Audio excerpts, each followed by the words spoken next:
Welcome to Mom Boss Central. I'm your host, Alexia Hoffman. This podcast is where entrepreneurial moms like you and me come together for real and raw conversations filled with practical tips, genuine stories, and a whole lot of girl power. But it's not just about listening, it's about building a community. If you haven't already, make sure to join at mombosscentral.com. So whether you're sipping on a cup of coffee, pouring yourself a glass of wine, or tuning in on the go, get ready to join the conversation and become part of our supportive Mom Boss Central community.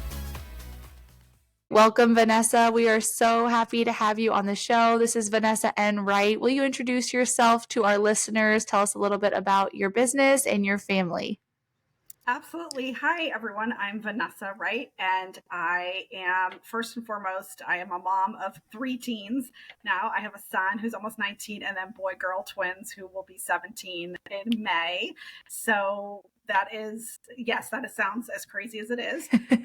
We have been a homeschooling family also since 2010. So added that in. I'm also currently a certified life coach. I'm a published writer and a speaker. And I love working with moms. I particularly focus on moms in midlife to help them reclaim their time, energy, creativity, and joy. I love it. That is so important. Such good work that you're doing. And I think definitely something that we can all learn from. So talk a little bit more about how you got into your business and, you know, how it's been with also homeschooling your kids and running a business. Yes. So I think like most of us, like we get into something because we needed something ourselves. Mm-hmm. I am no different. As I said, just having my kids back to back was a lot, physically on my body, mentally, emotionally.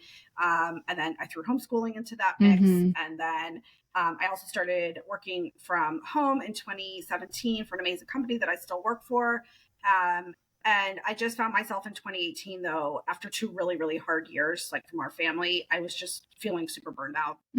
My coach I was working with at the time, she asked me, she's like, hey, so how are things flowing in your day? And I was like, they are not flowing. I said, I'm on the side of the riverbank, like just like splayed out. Like I cannot, there's nothing about anything that is in flow in my life. And so that word flow, just as a writer, I love playing with words. I love acronyms. And so I just sat down one day and I said, well, what does that mean? Like, what would flow mean in my life right now? I think I had maybe 3 middle schoolers at the time, or it was just a lot going on. And yeah. So then I'm like, I'm the one that has to come and save myself, right? Like, that's what I always tell other moms, my clients. I said, no one's coming to tell you how to take care of yourself. You have to do it. You have to do it, that you owe it to yourself. Yeah. So yeah, that's kind of how that started, with creating this flow content we can get into in a minute. And then I started sharing it on Instagram and I had my friends asking and this, and I was like, oh, okay. And then fast forward to another coach and she's like, you're a coach, right? You need to like become a coach. I was like, I'm 45, like at the time. And I was just like, I hope so what? And then this all snowballed into and then become at 45, signing up to be a life coach. I'm now 49 and got certified, got published, and started running a small business and still like managing the children and working and all that stuff, but doing it very slowly and sustainably, which for me has been key. Yeah. Yeah. So that is so interesting, that you said in the beginning how we get into what we need for ourselves, or we put that out. So talk a little bit more about flow and what that has meant and what that has done for you. Sure. So as I said, I needed to create sustainable self-care practices for myself because I was just like, I don't go to spas. I don't have hours and hours of free time. I have, again, just with my family life. But I knew I needed to do something. So F stands for feed your body, mind, and spirit. And that can look like anything. What are you putting into your body? What are you physically feeding yourself? What are you mentally feeding yourself? What are you spiritually feeding yourself? What's feeding your soul? It will look different than yours, different than my friends, right? It's just start with that as a foundation. And then we move into L, which is love yourself and lean into your season of life. And that is really, really important, is leaning into that season of life. And there's an element of surrender there that you have to be okay with, and it feels really, really hard, especially if you're managing multiple kids and work and stuff. But if you keep fighting against that, if you're fighting against that current, if we're going to go with the flow, like you're going to constantly be exhausted Yeah. and constantly be disappointed. Mm-hmm. So it's really leaning into that and loving yourself where you are right now. Yeah, definitely. So that, yeah, that is L. O is owning your time and space. This is my hardest. I still struggle. I've been doing this for years and I still struggle with like, are you overscheduled? Are your kids overscheduled? What is your physical space? Can you create a nice little, like I have what I call my little flow space right back here. It's got flowers and my crystals and candles, my grandmother, pictures of my grandmothers, and just like a little visual space for me to center every morning. I like that. So that's like owning your time and space. And W is my favorite. It's to weed out anything that's not working so you can welcome in something new. Because if you're constantly down in the weeds and you're just like, you can't see anything in front of you, you can't welcome in anything that's supposed to be coming to you or even know what that is. Yeah. So that is flow in a nutshell. That is so great. Wow, I love that. And I think it's so interesting how there's kind of like two parts to each, because I think it's important to do both parts and to not just focus on one or the other, like to weed out, to welcome in. I really love how it all ties together and how it flows, for lack of a better term. Well, thank you. That my work here has done that. I love that. And as I said, and it's kind of it flows, but there's also like a cyclical thing to it also, because I always tell clients, like, if you just pick one letter to start with, and it doesn't necessarily matter which letter. I mean, I prefer to like start with feeding your body. I was literally voxing one of my bestest friends who has come with me this whole journey, and she's asking me about self-care. I'm like sending her the screen. I'm like, do this again. We're just feeding yourself. We're just going to be feeding yourself. Yeah. And she's like, you're right. Yeah. And it's just those little gentle reminders of giving yourself a little structure, but then the freedom to flow within that structure. Yeah, that's so good. So with that, I mean, for someone who has kids and is running a business, how do you start implementing any of them? I mean, let's take feeding yourself. If you don't know where to start, what should that look like, or what could that look like? Yeah, the first thing I would say, and this is, again, I'm 49, so coming from someone who's tried every diet imaginable, every health trend imaginable, stop. Just stop doing it. I'm just going to tell you right there, just stop.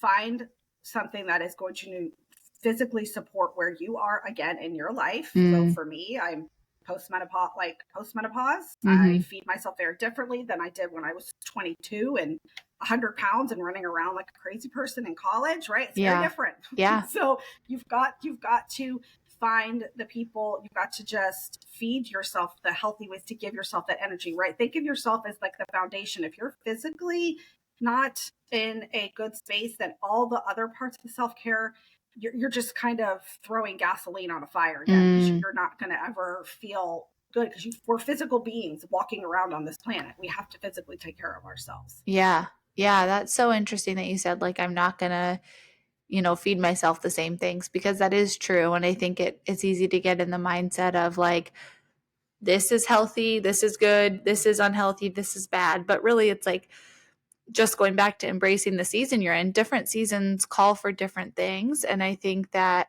like having young kids might not be the season where you're cooking like big elaborate meals, but like how can you implement something that is healthy for you, that tastes good, that is doable within your schedule, or finding time in your calendar to meal prep one night a week.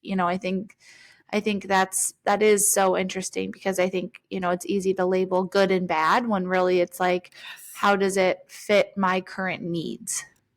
Yeah. Yeah. And I also say, like, I'm 100% Italian, very proudly on both sides. So like, I'm never going to not eat pasta. I'm not going to, I went for years. I didn't eat bread. I didn't eat pasta. I didn't eat carb. And guess what? I was miserable. Yeah. Okay. I was miserable because like, I'm thinking, as I've gotten to know with more ancestral, like what did my ancestors eat? Right? Yeah. Like, so like last night I made a beautiful pasta fagioli soup that I tweaked and put spice stuff in. Now, is my family going to eat it? Probably not, but that means I have lunch for the whole week. Yeah. So, yay. Yeah. So, like, I can be selfish like that because my kids are older. And I'm like, y'all can feed yourselves. Yeah. And that's another thing is, like, in this space of flow, talking about this, where I don't care how old your kids, I mean, if you have babies, maybe not, but, like, where can you ask for help to take some of those things off your plate? Also, teach your kids to cook. highly recommend that. Yeah, definitely. Well, that sounds kind of like going into my next question of juggling it all. How do you do that? What tips do you have for somebody to kind of juggle family life with homeschooling and business and kids? Yeah, so that's a really good question. I definitely don't have all the right answers for that, because it's going to be super dependent on, your how old are your kids, what is your work schedule, all that kind of stuff. But for me, what I've tried to do at least is I had to really work on setting boundaries. Mm, And that was really hard for me because I'm the oldest child, I'm the oldest daughter. I'm like, yes, let me help. Can I help everybody? Please give me all of your problems. Let me solve them all. yeah. And I really, really, really had to back away from that, because then I was doing a bunch of things, but kind of poorly, right? Not Yep. like really well. And then I would feel bad about it. Yeah. And then this whole stress cycle would come in. So my thing is, where can you ask for help? Right? Where can you offload things as much as possible? And it is hard. I still have a hard time doing this. But again, if you just tell yourself this and ask, I think you have to do that.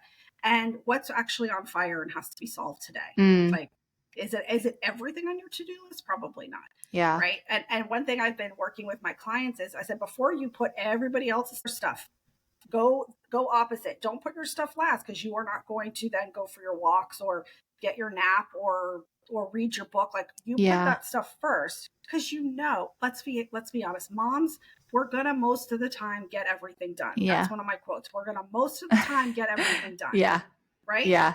So why keep adding stress on the dishes, the laundry, Yeah. But what about the walks, the naps, the showers, that's so or important. the stuff that fills you up? Yeah. Put that first, because I promise you're going to get all the other stuff done. Yeah. You are. I love that. That is so important, because I feel like we get into, like, for me, I get into the to-do lists of all the things, like you said, I know it's going to get done regardless, but I'm still putting it on there. But then I'm neglecting the things that I want to do that I could have time for if I put the dishes lower, or if I put the cleanup lower. And I think sometimes for me, it's especially in this season of having a newborn and toddlers, it's like, I am going to give myself permission to not clean up the house to the standard that I once had every night, and that's okay.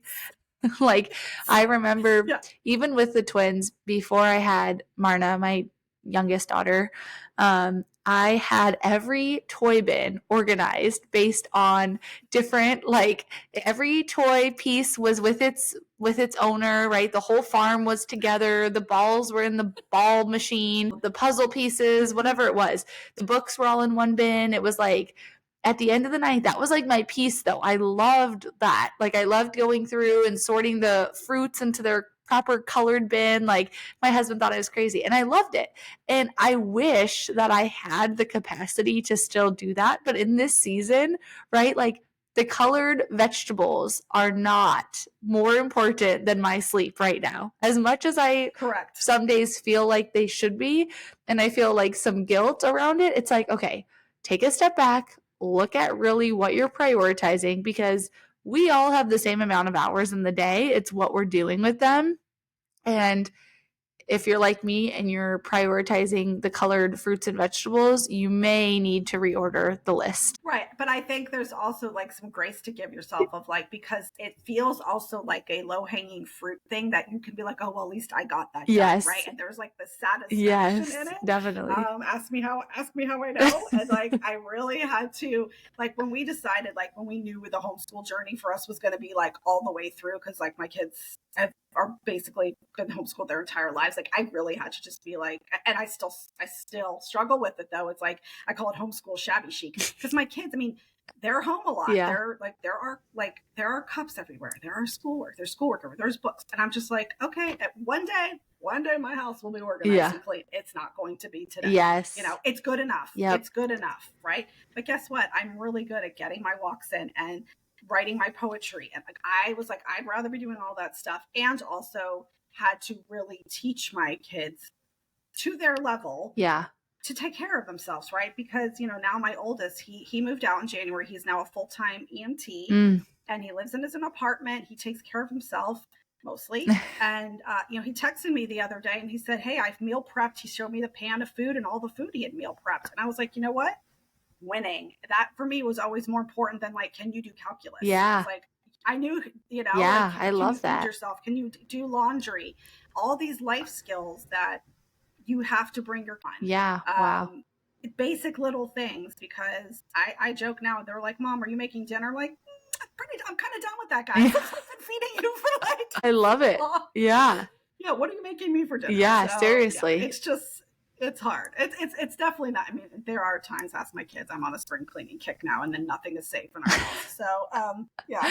That is so funny, but so important too. I love that you said that you've been having them cook since they were 2, because I think that is, that could be the key somebody needs to hear today to take a step towards that work-life balance, or work-life integration. So with homeschooling and running a business, I mean, I don't know exactly the time frame of, like you said, you had another job as well. So what did that look like, transitioning from working another job while homeschooling and then also starting your business and growing your business? Yeah. So as I said, I come from a PR marketing background. So I did that out of college and for like 7-8 years, even through when I had my kids, I was able to work from home part-time and stuff like that. So I worked that. And then I took 10 years completely off of everything, to homeschool, to everything, to just be at home with them. And then in 2017, I had the opportunity to work, and I still do, for a company called Big Life Journal. We're a growth mindset company for families and children. It was just starting, it was like 6 months old. There was a lot of great opportunity there. Mm-hmm. And I was able to work it around my homeschool schedule, because I was still primarily my children's main teacher at that point. They were Okay. So I was able to work my job again, all online, all remote. Yeah.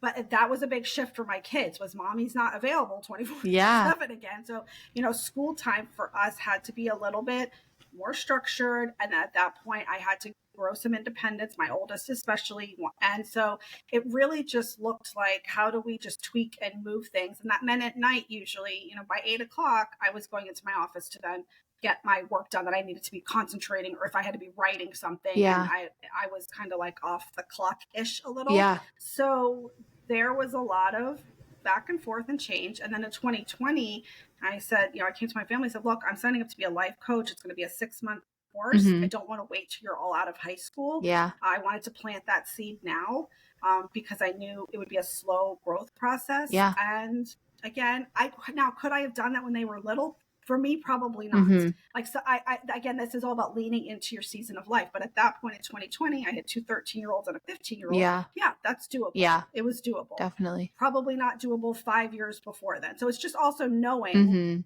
where you are in that season of life, right? Mm-hmm. And then now that I've added in coaching, again, because my kids are older, I can tweak things around my job. So usually it looks like coaching at night. I have Voxer coaching, which I love. I coach people over Voxer, so I can do that really literally anytime. Yeah. But, it's just setting boundaries of when to do things. I work a lot in my car if I have to drive a kid someplace and wait.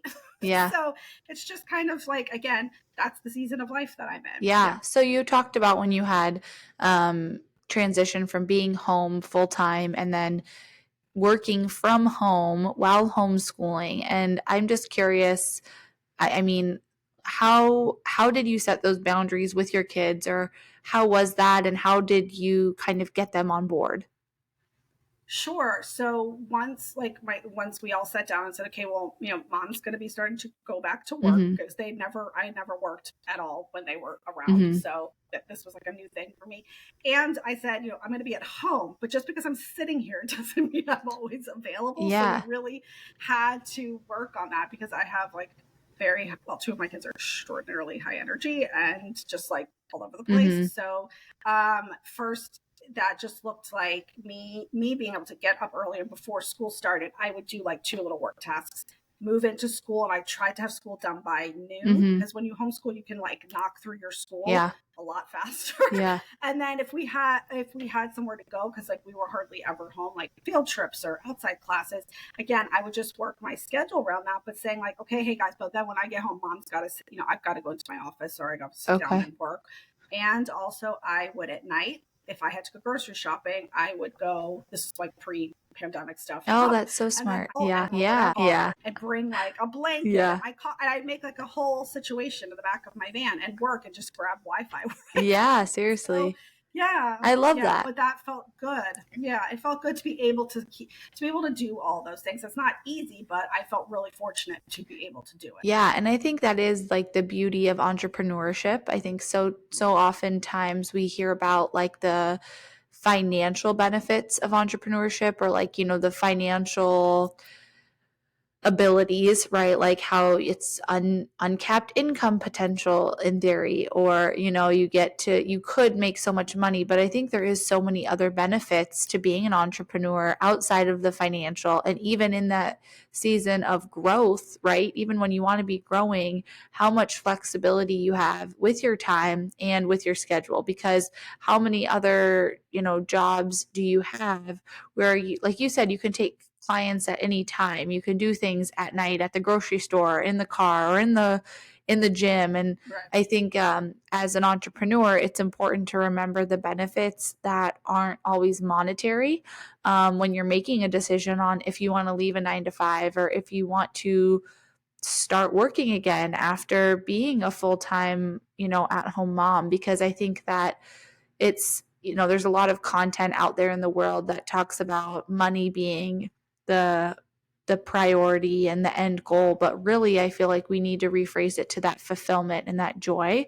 Because if everything that you're doing isn't fulfilling you, there's really no point, because at the end of the day, that's how you show up for your family and the people that you're doing it all for. Yeah, no, and I said I've been very, very, very blessed, like working my job at Big Life Journal, because like not only do I get to be on a team, which is for me one of my core values. I'm very extroverted. I love working with other people, but like we're making a huge difference with Yeah. our content, with our products and all of that stuff, and like being a part of a larger thing, and then getting to use my skills, even the stuff I learned coaching like every day Mm-hmm. with stuff. And so that was really helpful for me then to see like, oh, well, let me now go into coaching, because Yeah. that's something I knew that it would just like add into what I want to be doing Yeah. at some point, because I'm going to be 50 next year, and that is amazing. Like I'm super excited about that also. Yeah. Like I cannot wait. That is so awesome. Yeah, that's great. So with everything that you've shared, I mean, you've kind of gone through so many unique seasons and different challenges that you've overcome, that I feel like our listeners might be at different points, right? Whether they have another job and young kids and they're wanting to go into the entrepreneurship space, or they've just started in the entrepreneurship space, but they're struggling with setting the boundaries with their kids if they're home with them. I mean, there's so many different moving pieces to what you've done, that I think is amazing and really inspiring for people to hear. What challenges have you, if you have anything specific that sticks out to you that you've overcome, that you think would be helpful for someone listening to hear? Yeah, and I think going back for me, boundaries are always challenging, Mm-hmm. because especially if you are a helper by nature, Yeah. if you are the giver, you are like I'm an Enneagram 2, which is I was going to literally a ask you helper. what Enneagram you were. Yeah.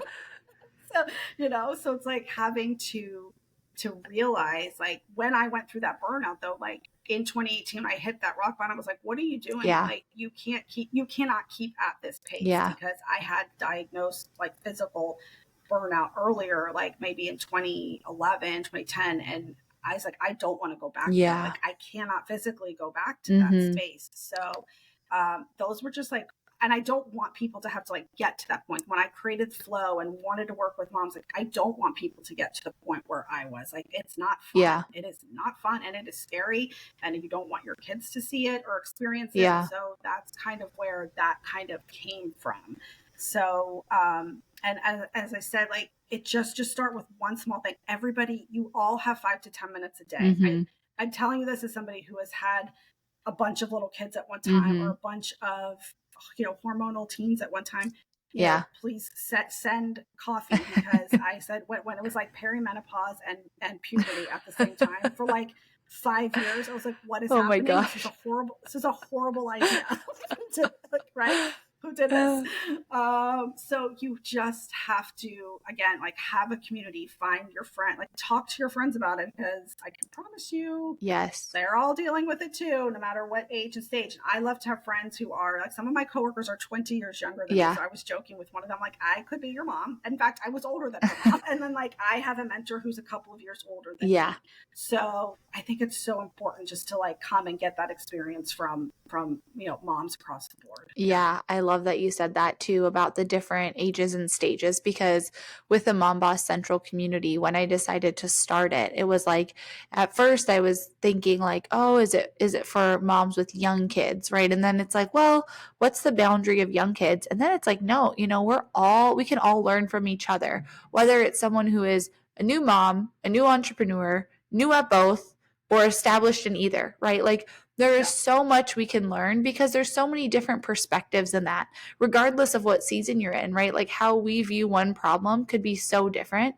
And I really wanted to make a space that was judgment free, shame free, because we've all experienced a lot of this in some capacity.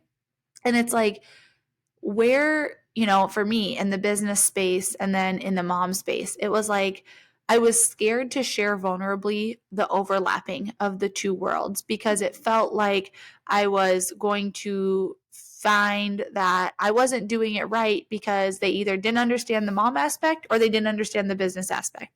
And it was like, okay, where are my ladies at that know what it's like to want to grow your business? You want to be the best mom for your kids, but you also want to prioritize your passions, your joy, your fulfillment, and not feel selfish for doing that. And so truly it was like hard for me to find those people. I mean, and then I started finding them, but it was hard for me to connect and scale. It's like you can only have so many, as you know, time is limited, right? I can't have all these one-on-one conversations. So I was like, I need to create a platform for everybody, because I know other people are feeling this. I know there's other moms that are working their butts off in their businesses that have kids that are struggling, and they want a place where they can share comfortably, but they don't necessarily feel like they can because fear of judgment for someone who might not understand how unique a situation it is to be both a mom and a business owner. Yeah. Yeah. And I think and today, especially, right? Like we are living in such a different time in terms of the online space and in working and, things that I couldn't, if you would have told me 10 years ago, I'd be, well, life coaching and then working for this company, I would have been like, what are you talking about? No, like what's it like? I'm not going to be a coach. I've had a coach since 2009. So I'm huge into coaching. It's been for me, but for me to do it, no. If you would have told me that, like, I always wanted to be published and I got published in 2021 and about to do it again, like all these things that I've been writing since I knew I had hands. I said, I have stacks of books and journals from age like 3. My mom has saved everything. Oh, that's so cool. So I just say, like, I want to like encourage people that it is still there. Like you don't have to do everything all at once also. So for me, that's been the biggest thing is like, I don't have to have 5 to 10 this year. Probably we'll see. Because I'm also my work in my other space is growing rapidly and I love to be a part of that. And I still have 2 17-year-olds who need me to do things. So it's when we have to get out of the lens of, oh, well, she's making $700 million or all I'm just being facetious, but like you get hit with all these messages, but I'm like, I just want to be able to like take walks in the middle of the day and like, go see my best friend in 2 weeks. Like, you know what I'm saying? So it's like just figuring out what actually makes sense for you. Yeah, I think it's so important to normalize goals that are around fulfillment, alignment, and joy instead of around how much money we can make.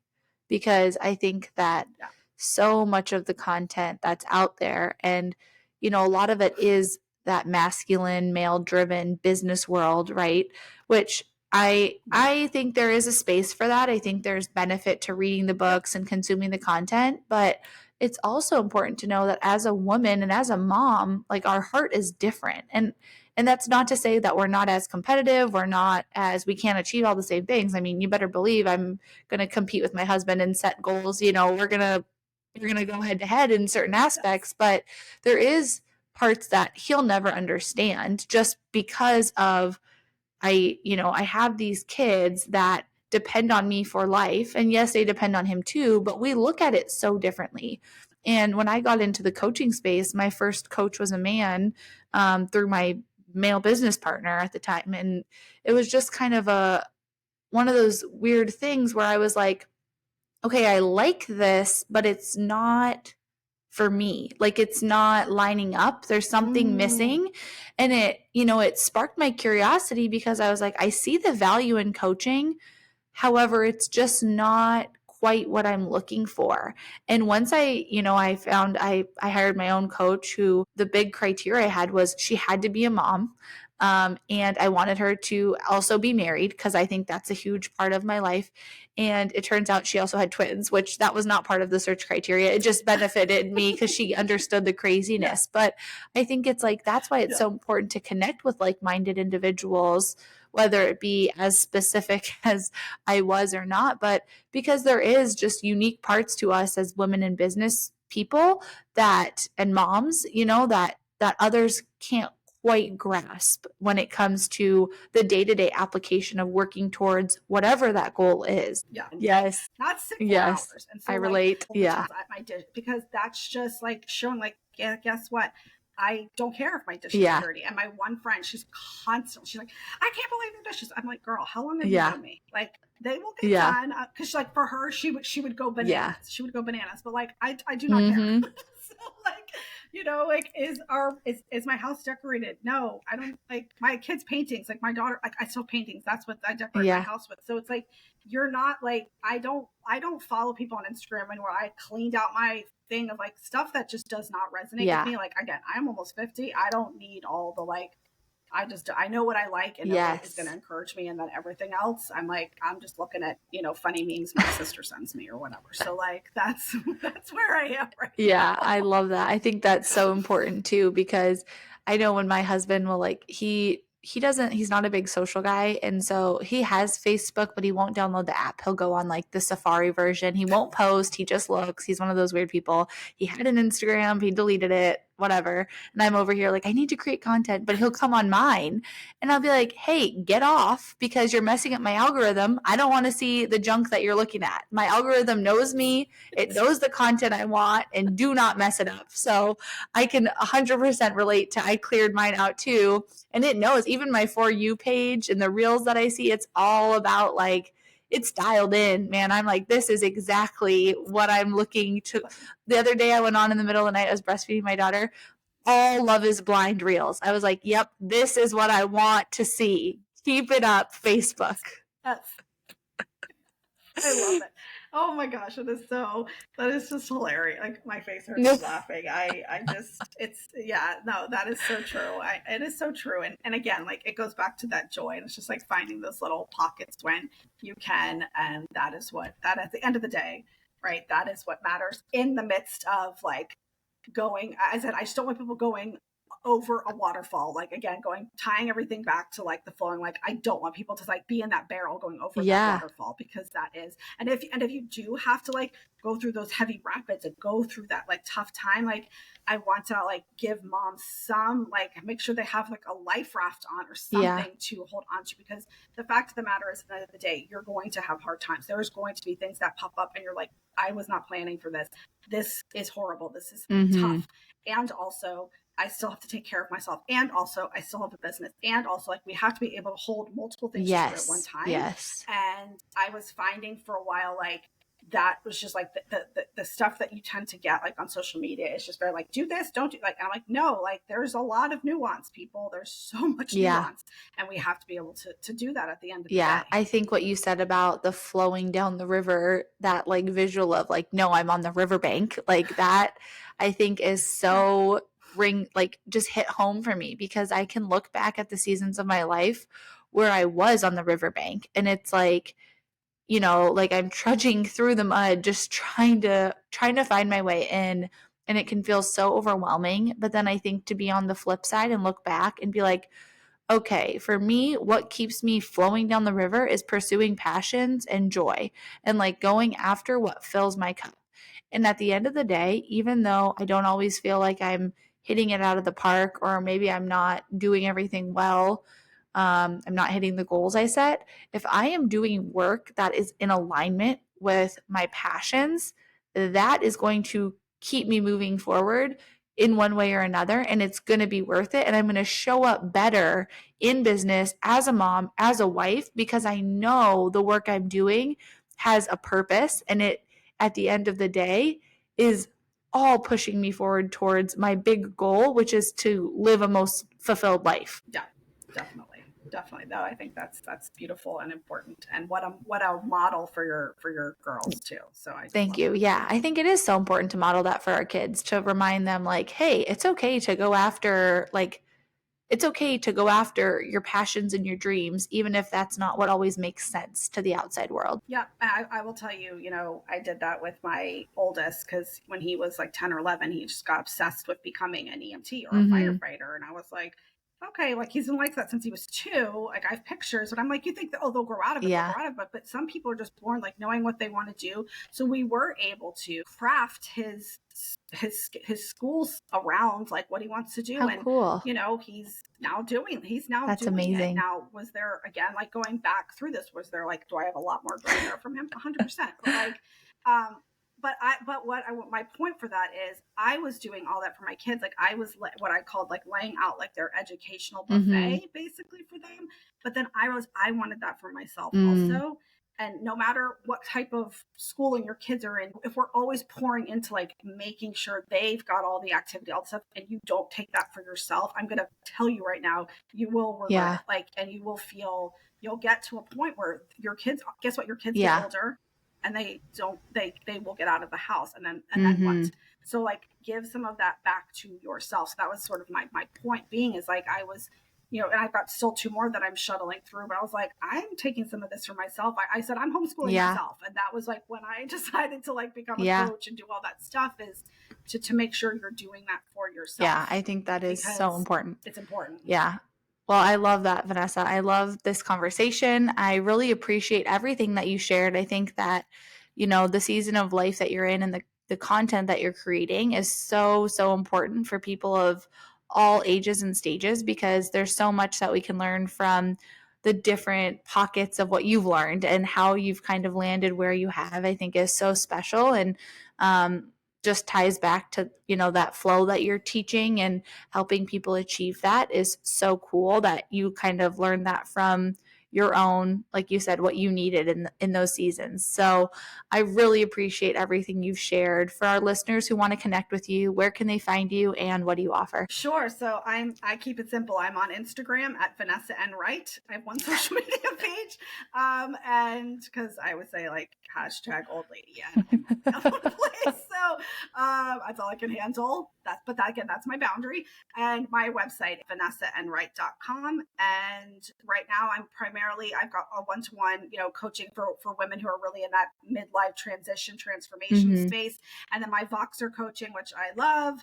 I started that at the end of last year. It's been fun. It's just one-to-one coaching over Voxer. But I would love to connect on social media or on my website, and you can come see me at my I love it.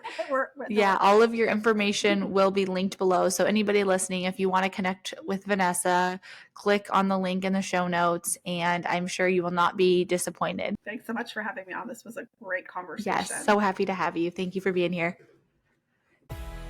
Thanks for joining us on this episode of Mom Boss Central. I hope you found inspiration, encouragement, and maybe even a few new strategies to rock your mom boss journey.